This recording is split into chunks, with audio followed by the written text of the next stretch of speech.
नमस्कार दोस्तों, मैं डॉक्टर नीतीश आप सबका स्वागत करता हूं आपके अपने YouTube channel natural cure with doctor Nitish में। आज मैं एक ऐसी दवा के बारे में जानकारी दूंगा जो लगभग प्रत्येक घरों में होनी चाहिए। एक ऐसी दवा जो डर की दवा है, यानी डर लग जाने के कारण कोई बीमारी हो जाए, घबराहट, बेचैनी, मृत्यु भय या भय के कारण उत्पन्न हुए रोगों की, अचानक पैदा होने के कारण जो नए रोग हो जाते हैं, जो अचानक कोई नया रोग पैदा हो गया, या एक होम्योपैथिक दवा है। इस दवा का नाम एकोनाइट नेपेलस है। एकोनाइट नेपेलस इसका एक और नाम है मॉन्क सूद। यह एक शॉर्ट एक्टिंग यानी लघु क्रिया करने वाली मेडिसिन है। इसके जो लक्षण होते हैं अधिक समय तक नहीं बने रहते हैं। लक्षण मिलने पर यह दवा तेज़ी से पेशेंट को रिकवर करती है और रिकवरी में देरी नहीं होती है। इस मेडिसिन के जो लक्षण होते हैं अचानक तेज़ी से पैदा होते हैं और उग्र रहते हैं, यानी एग्रेसिव रहते हैं। यह जो मेडिसिन है बहुत उपयोगी है। जो घातक रोग जो अचानक क्रोध के कारण या गुस्सा के कारण, भय के कारण या सदमा लगने के कारण, शॉक लगने के कारण, या बहुत से ऐसे रोगी जिन्हें अचानक ठंड लगकर कोई बीमारी हो जाए जो जानलेवा साबित होती है, जैसे अचानक लकवा मारना यानी पैरालिसिस, हार्ट अटैक, कॉलेरा या मृत्यु भय। यह डर की और बेचैनी की बहुत ही अच्छी दवा है। बाहर जाने से डर लगना, भीड़ में जाने से डरना, सड़क पार करते समय अगर कोई डरे, इसका कारण बहुत ज़्यादा उत्तेजना या बेचैनी होता है। किसी भी प्रकार का डर जो लगातार बना रहता है, जैसे अंधेरे से भी उसको डर लग सकता है। और मृत्यु का भय इसमें इस प्रकार रहता है कि रोगी अपने मृत्यु का नियत समय, एग्जैक्ट टाइम को बताता है। वह कहता है कि फलाना समय या इस दिन को हमारी मृत्यु हो जाएगी। वह अपने शरीर तक को नहीं छूने देना चाहता है। उसे ऐसा लगता है कि अगर कोई उसे छुएगा तो वह मर जाएगा। यहाँ मैं एक व्यक्ति के बारे में चर्चा करूँगा। वह व्यक्ति अपने एक रिश्तेदार के घर गए थे। उन्होंने बताया कि वो रात के करीब 8 बजे बिस्तर पर आराम कर रहे थे। तब अचानक उन्हें बेवजह ऐसा लगा कि अब वो बचेंगे नहीं। उन्हें घबराहट होने लगी और ये बात उस समय उन्होंने अपने रिश्तेदार को बताया जिनके वहाँ वो गए थे, और बोले मेरा शरीर टच मत कीजिएगा, नहीं तो मैं बचूँगा नहीं। तब उनके रिश्तेदार ने एक दवा की 4 से 5 बूंद उनके जीभ पर गिराकर अपना काम करने के लिए चले गए। तब इन व्यक्ति को लगा कि मैं इनके घर आया हूँ और मेरी कोई फिक्र ही नहीं। 10-15 मिनट के बाद वो रिश्तेदार आए और बोले क्या मैं अब आपका शरीर छू सकता हूँ? तब वो अपने शरीर को इधर उधर हिलाए और उठकर बैठ गए। बोले आपने तो जादू कर दिया। तब उनके रिश्तेदार बोले मैं आपको एकोनाइट 200 पावर की दवा खिलाया हूँ। ये एक होम्योपैथिक दवा है। यह ऐसी दवा है, इस दवा में भय और बेचैनी के अलावा शरीर में जलन महसूस होती है। बहुत ज़्यादा प्यास भी लगता है। ठंड लग जाने के कारण नसों में दर्द होता है, या रक्तचाप बढ़ जाने के कारण, जिसे आम भाषा में हाइपरटेंशन कहते हैं या हाई ब्लड प्रेशर कहते हैं, यहाँ तक कि लकवा भी मार देता है।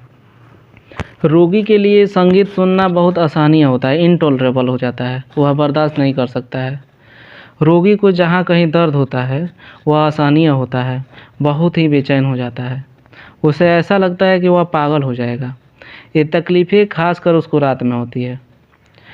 रोगी अगर सुपाइन पोजीशन में है, यानी चित लेटा हुआ है, उसका शरीर जो है चित है, सुपाइन पोजीशन में है, और अगर उठे, अचानक उठे, तो उसका जो लाल चेहरा है मुर्दे की तरह पीला पड़ जाता है अचानक, या बेहोशी आ जाती है, अथवा वो चक्कर खा कर के गिर भी पड़ेगा। फिर वह दोबारा उठने से डरता है और उसकी आँखों से उस समय कम दिखाई देने लगता है और बेहोश हो जाता है। या जब कोई इन्फ्लामेशन होता है, यानी सूजन, फर्स्ट स्टेज का जो इन्फ्लामेशन होता है, कंजेस्टिव स्टेज ऑफ इन्फ्लामेशन, उस और ठंड लगने के कारण जो हो, उसकी एक अच्छी दवा है। इसमें ये हेडेक में भी अच्छी काम करती है। जो ठंड लग जाने के कारण या ठंडी हवा ठंडे के दिनों में, खास करके जब जो मिड विंटर सीजन चलता हो, यानी सर्दी के बीच का जो सीज़न हो, एकदम जो सर्दी अपने चरम सीमा पे हो, उस समय जो हेडेक उसे हो जाए ठंड लगने के कारण, और हेडेक ऐसा होता है, सर दर्द लगता है जैसे उसका सर फट जाएगा, और उसके खोपड़ी में इंट्राक्रेनियल प्रेशर, यानी उसके खोपड़ी पर दबाव महसूस होता है, और उसका सिर भारी महसूस होता है, गर्म महसूस होता है, और उसके सर में जलन महसूस होती है। इसके साथ ही उसको चक्कर आते हैं, और चक्कर कब आते हैं? जब वह उठता है, सोया हुआ है और उठेगा तो उसे चक्कर आएंगे। अपना जब सर को इधर उधर हिलाएगा, दाएं बाएं करेगा, तब उसे चक्कर आ जाएंगे। और उसको एक और सिम्टम्स जो होते हैं, उसके चेहरे में न्यूरोल्जिया होती है, न्यूरेल्जिया ऑफ फेस, और ये स्पेशली लेफ़्ट साइड में होती है, बाईं ओर जो न्यूरेल्जिया होती है, फेशियल पेन, तो ये उसकी बहुत अच्छी दवा है, और ख़ास करके एक्यूट केसेस की, क्योंकि ये जो एकोनाइट मेडिसिन है ये एक्यूट केस यानी नए रोगी ही दवा है, जो स्टॉर्म की तरह एकदम अचानक तूफान की तरह तेज़ी से आते हैं और बहुत वायलेंट होते हैं। इसके बाद अब इसके रिस्पायरेशन के बारे में हम देख लेते हैं क्या है। रोगी को सूखी खांसी आती है, दम घुटने वाली खांसी, सफोकेटिव कफ, और बहुत तेज़ खांसी आती है, और ये खांसी ठंड लगने के कारण उसे होती है। रोगी जब सांस छोड़ता है, एक्सपायरेशन, इन्हेलेशन नहीं है, एक्सपायरेशन, जब सांस को छोड़ता है उस समय सीटी बजने की तरह की आवाज़ आती है जब सांस छोड़े, सांस लेते समय नहीं। बुखार के समय रोगी का स्किन सूखा और गर्म रहता है, ड्राई स्किन रहता है और हॉट रहता है। चेहरा उसका लाल पीला अल्टरनेटली होते रहता है। इसके साथ शरीर में जलन होती है, और ठंडा पानी बहुत ज़्यादा मात्रा में बार बार पीता है वो। एकोनाइट को कभी भी दूसरी दवा के साथ नहीं देना चाहिए। यदि वो केस एकोनाइट का होगा तो 1-2 खुराक ही आवश्यक हो, दूसरी दवा की आवश्यकता नहीं पड़ेगी।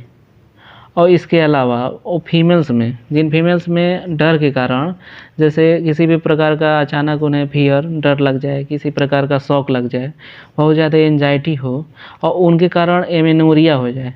एमेनोरिया यानी साधारण भाषा में कहें तो जो उनका मासिक धर्म होता है वो सप्रेस्ड हो जाए, सप्रेस्ड मेंसेज भी जिसको कहते हैं, डर के कारण, तो उसमें एकोनाइट अच्छी काम करती है। पहले हम इस दवा को चूज कर सकते हैं, उसके बाद किसी अन्य दवा की ओर जा सकते हैं, क्योंकि यह फर्स्ट स्टेज की मेडिसिन है और एक्यूट केसेस की, जो एंजाइटी फियर के कारण जो भी बीमारियां पैदा होती हैं और अचानक पैदा होती हैं या ठंड लगने के कारण पैदा होती है। जिन लोगों को एकोनाइट अच्छा काम करती है, जैसे यह जनरली यंग लोगों में जो हष्ट पुष्ट होते हैं और मोटे ताजे होते हैं, या आरामदायक ज़िंदगी जीते हैं, सीडेंट्री लाइफ, या जो व्यक्ति मौसम परिवर्तन होने के कारण बीमार पड़ जाते हैं, और जिनके बाल काले होते हैं और काली आंखें होती हैं, उन लोगों को यह अच्छा काम करती है। अन्य लोगों को भी काम करता है, लेकिन अगर ये जो कॉन्स्टिट्यूशन बताया गया, अगर यह जिन लोगों में मिले तो उन्हें बहुत तेज़ी से काम करती है, और कोई संदेह रह ही नहीं जाता कि काम करेगी या नहीं करेगी। एकोनाइट के रोगी की जो तकलीफ़ें होती है, जो एग्रेवेशन उसका जो होता है, वो शाम को और रात में बढ़ जाता है, और जब गर्म कमरे में रोगी जाएगा तब उसकी तकलीफ़ बढ़ जाएगी। जब बिस्तर से पेशेंट उठता है तब, या अफेक्टेड साइड यानी जिधर उसकी तकलीफ़ है, जिस साइड उसकी तकलीफ़ है, शरीर के जिस हिस्से में तकलीफ़ है, अगर वह उस करवट सोता है तो उसकी तकलीफ़ बढ़ जाती है। और जब पेशेंट खुली हवा में रहता है तो उसे आराम मिलता है, उसके सारे जो सिम्टम्स होते हैं वो एमेलियोरेट हो जाते हैं।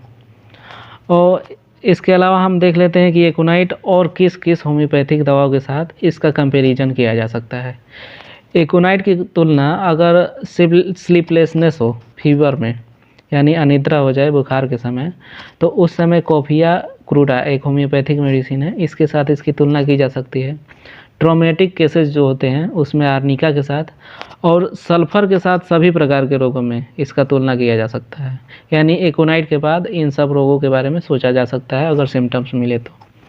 अब इसकी खुराक के बारे में हम देखते हैं, जो बहुत ही एक इम्पोर्टेंट टॉपिक है, और एक आम जनमानस में भी किसी भी दवा के प्रति ये रहती है कि इसे कितनी मात्रा में लिया जाए, कितनी खुराक ली जाए, क्योंकि वो लोग मात्रा के प्रति सतर्क रहते हैं, उन्हें पता नहीं होता है कि कैसे ले। एक चिकित्सक तो आसानी से किसी भी दवा का उसका पोटेंसी का सिलेक्शन कर सकता है कि कितनी पोटेंसी में उसकी कितनी शक्ति होनी चाहिए किसी दवा की, लेकिन एक आम आदमी नहीं कर सकता है। तो इसलिए हम यहाँ बताएंगे कि एकोनाइट जो होती है उसकी 30 शक्ति की दवा, यानी 30 पोटेंसी या 200 पोटेंसी की एक मात्रा रोगी को देंगे, और इमरजेंसी केसेस में 15-20 मिनट के बाद पहली मात्रा के बाद दूसरी खुराक दोहरा सकते हैं। उसके बाद आप चिकित्सक से संपर्क करें, और अगर आप खुद चिकित्सक हैं तो लक्षण के अनुसार उसके बाद जिस मेडिसिन के सिम्टम्स आते हैं उसका सिलेक्शन करें। अगर आपको मेरा वीडियो पसंद आया तो लाइक और सब्सक्राइब कर दीजिए, बेल आइकन को भी दबा दीजिएगा ताकि